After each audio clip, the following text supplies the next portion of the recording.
एक समय की बात है, शहर से 4 दोस्त अंजलि, कोमल, केशव और सुनील छुट्टियां मनाने सुनील के गांव गए। गांव के बीच रास्ते में उन्हें भूख लगती है। सुनील, मुझे बहुत जोरों से भूख लग रही है। हाँ, मुझे भी बहुत जोर से भूख लगी है। रात भी बहुत हो गई है, हमने दिन से कुछ खाया ही नहीं है। चलो, रास्ते में कोई अच्छा ढाबा दिखता है तो वहीं खाना खाने के लिए रुकते हैं। थोड़ी दूर रास्ते में सुनील को ढाबा दिखता है। वो चारों ढाबे पर अपनी गाड़ी रोकते हैं। अरे भैया, ढाबे वाले भैया। ढाबे के पास ही 3-4 लोग आग जलाकर बैठे होते हैं। उनमें से ढाबे वाला उठता है। क्या है गया भैया, किसे ढूंढा तो? भैया, कुछ खाने को मिलेगा? हम बहुत दूर से सफर कर रहे हैं और हम बहुत भूखे हैं। अरे भाई, आज तो कछु ना मिलेगा। क्यों? भैया, रात बहुत हो गई है और इस गांव में रात 12 बजे के बाद कोई चूल्हा नहीं जलाता और ना ही कोई घर से बाहर निकलता है। ये बात सुनकर चारों दोस्त हैरान हो जाते हैं। अरे भैया, ऐसे कैसे हो सकता है कि कोई भी रात को बाहर ना निकले? नहीं बाबू, यहाँ कोई 12 बजे के बाद बाहर नहीं जात। इधर जंगल में एक शैतानी भूतिया भेड़िया की आत्मा घूमत है। ऐसा कुछ नहीं होता भैया, आपने कैसा वहम पाल रखा है? ये भूत प्रेत कुछ नहीं होते। नहीं बेटा, हम सच बोलत हैं। 12 बजे के बाद जो कोई भी जंगल के रास्ते से जात है, उस भेड़िया की आत्मा उस आदमी को पकड़ लेत है। कोनो आदमी नहीं बचत उस खूंखार भेड़िया से।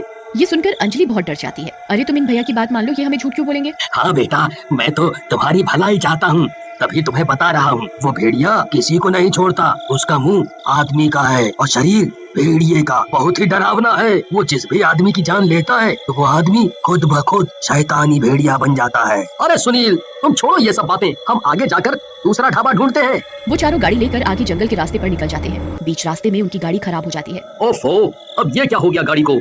चलो बाहर चल के इंजन में देखें, कोई खराबी तो नहीं है। वो दोनों गाड़ी से उतरते हैं और इंजन को देखने लगते हैं। अरे यार, ये तो इंजन ही फूक गया है।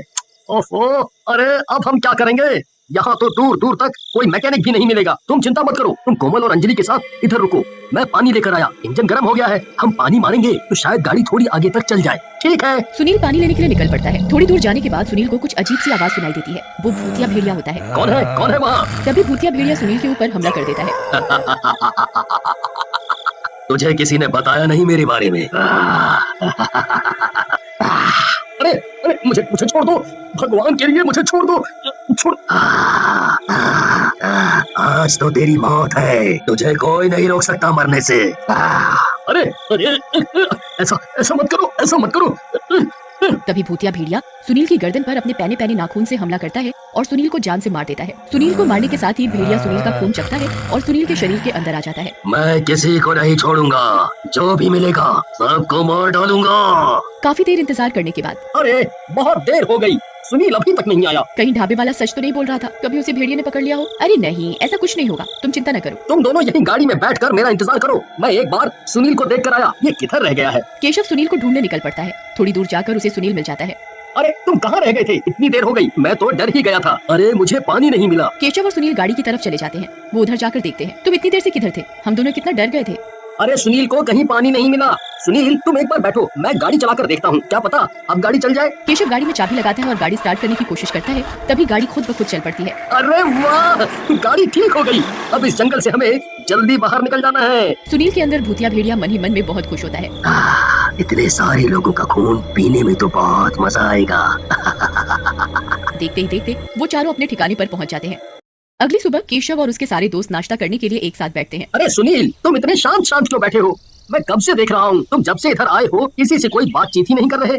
सुनील उसकी बात का कोई जवाब नहीं देता। इतने में केशव की माँ पूनम उनके लिए खाना लेकर आती हैं। चलो बच्चों, तुम सब गर्मा गर्म नाश्ता कर लो। नाश्ते में पराठे, दही, अचार, ब्रेड सब होता है।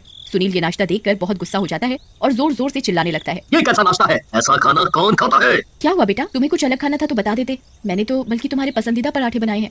ये पराठे भी कोई खाने की चीज है क्या? पूनम ये सुनकर हैरान हो जाती है। सुनील तो हमेशा घर आकर मेरे हाथ के ही पराठे खाता था, फिर आज ये ऐसे क्यों बोल रहा है? फिर तुम्हें क्या खाना है बेटा, मुझे बताओ, मैं तुम्हारे लिए जल्दी से बना लाऊंगी। मीट, मीट, सिर्फ मीट खाना है मुझे। ये सुनकर वहाँ बैठे सब हैरान हो जाते हैं। अरे सुनील, तुम कब से मीट खाने लग गए? तुम्हें तो मीट कभी पसंद ही नहीं था। तुम तो मीट को देखकर घिन करते थे। मीट के साथ मुझे खून की चाय चाहिए और मैं सिर्फ वही खाऊंगा। तभी अंजलि की नजर सुनील की गर्दन पर पड़ती है। अरे सुनील, ये तुम्हारी गर्दन पर क्या है? तुम्हें ये चोट कैसे लगी? सुनील, अरे कुछ नहीं, जंगल में जब पानी लेने गया था तो झाड़ियों में गिर गया था। सुनील खुद ब खुद मीट की बात भूलकर चुपचाप पराठे खाने लगता है। देखते ही देखते सुनील पराठे खाता ही जाता है। अरे बेटा, तुम तो बहुत भूखे हो। सुनील 25-30 पराठे खा जाता है। अरे अंजलि, अभी तो सुनील को पराठे खाने ही नहीं थे, अब एकदम से इसे क्या हो गया? ये तो खा ही जा रहा है। सुनील नाश्ता करके अपने कमरे में जाने लगता है। अरे सुनील, हम तो यहाँ घूमने आए हैं, तुम हमें अपना गांव नहीं दिखाओगे? लेकिन सुनील केशव की बात का कोई जवाब नहीं देता और चुपचाप अपने कमरे में चला जाता है। मुझे एक बात समझ में नहीं आ रही, ये सुनील जब से जंगल के रास्ते से वापस आए हैं ये बहुत अजीब बर्ताव कर रहा है। सही कहा तुमने, सुनील ऐसा तो कभी नहीं था। देखते ही देखते शाम हो जाती है और सोने चले जाते हैं। आधी रात में सुनील के अंदर का भूतिया भेड़िया अपने नए शिकार के लिए निकलता है। यहाँ तो बहुत सारे लोग हैं, मुझे जो भी कोई मिलेगा सबको मार डालूंगा, किसी को नहीं छोड़ूंगा। मैंने बहुत दिनों से खून नहीं पिया। तभी अंजलि को बहुत जोर की प्यास लगती है और वो पानी लेने रसोई की तरफ जाती है। अंजलि को देख भूतिया भेड़िया बहुत खुश होता है और उसे मारने के लिए उसका पीछा करता है। अंजलि रसोई में पानी पी रही होती है, इतने में ही भूतिया भेड़िया अंजलि की गर्दन पर सीधा वार करता है और उसका खून पीने लगता है। देखते ही देखते अंजलि किचन में अपना दम तोड़ देती है। ये सारा वाकया कोमल चुपके से देख लेती है और वो बहुत डर जाती है। कोमल चुपचाप कमरे में भाग जाती है और दरवाजा बंद करके सुबह होने का इंतजार करती है। अगले दिन पूनम सुबह उठकर अंजलि को रसोई में मरा हुआ देखती है। पूनम जोर जोर से चिल्लाती है, अरे ये क्या हुआ, ये रसोई में कैसे मरी पड़ी है? पूनम की आवाज सुन केशव, सुनील और कोमल रसोई में भाग कर आते हैं। अरे ये कैसे मर गई? इसको किसने मार डाला? कोमल उस समय कुछ नहीं बोलती और सुनील से डर रही होती है। अरे घर में कोई चोर तो नहीं घुसा था? कहीं वो इसे मार गया हो? थोड़ी ही देर बाद कोमल केशव को डर डर के बताती है, भूतिया भेड़िया। क्या हुआ कोमल तुम्हें? मुझे सच सच बताओ। अरे केशव, सुनील भूतिया भेड़िया बन चुका है। भेड़िया की आत्मा का वास है सुनील के अंदर और उसी ने अंजलि को जान से मारा है। मैंने ये सब रात को खुद अपनी आंखों से देखा है। कोमल रोने लग जाती है। अब हम में से कोई नहीं बचेगा, हमें ये भूतिया भेड़िया जान से मार डालेगा। कोमल और केशव सारी बात सुनील की माँ पूनम को बताते हैं। पूनम ये सब सुनकर बहुत डर जाती है और वो सब गांव के पंडित के पास जाते हैं।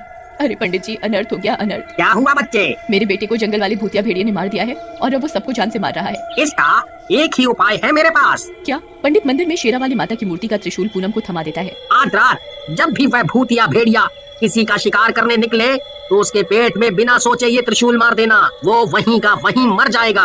ठीक है पंडित जी। पूनम और सब बच्चे घर की तरफ निकल पड़ते हैं। रात होने के साथ ही सुनील के अंदर का भूतिया भेड़िया फिर किसी को मारने की तलाश में निकल पड़ता है। आज फिर किसी का खून पीऊंगा, इतना स्वाद लगता है खून।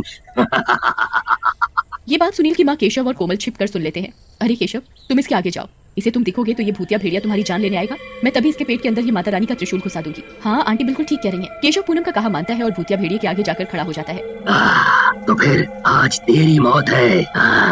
आज तेरा खून पीऊंगा। भूतिया भेड़िया केशव की तरफ उसे मारने ही जा रहा हो, इतने में पूनम भूतिया भेड़िया के पीछे त्रिशूल लेकर भागती है और उसके पेट में घुसा देती है।